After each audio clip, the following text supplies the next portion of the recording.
امام بہقی حدیث لائے، نبی پاک علیہ السلام کی خدمت میں عرض کیا گیا، یا رسول اللہ، ایک عورت رات کو نفل پڑھتی ہے، دن کو روزہ رکھتی ہے، ساری رات نفل پڑھتی ہے، اتنی عبادت گزار ہے، ہر روز نفلی روزہ رکھتی ہے، لیکن حضور وہ بد اخلاق بھی ہے۔ اور بتانے والے نے وضاحت دی کہ یا رسول اللہ، اپنی زبان سے اپنے پڑوسیوں کو تکلیف دیتی ہے۔ پس منظر پھر سمجھو، ساری رات نفل پڑھتی ہے، ہر روز دن میں نفلی روزہ رکھتی ہے، یہ معیار اور یہ سٹیٹس ہے اس کی عبادت کا، لیکن حضور بد اخلاق ہے،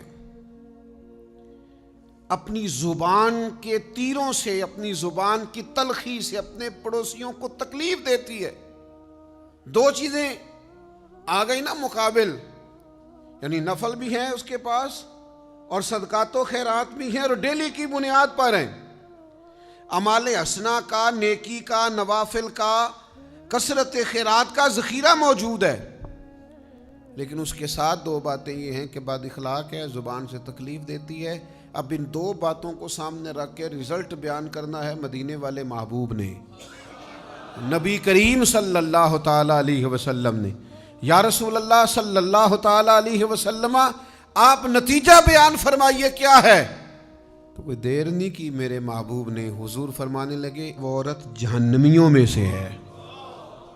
دوزخیوں میں سے ہے یہ بی بی، ساری رات نفل پڑھے پھر بھی، سارا دن روزہ رکھے پھر بھی،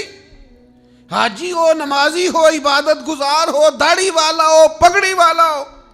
فلانی جماعت کا، فلانے کا نمائندہ، فلاں فلاں فلاں کچھ بھی ہو،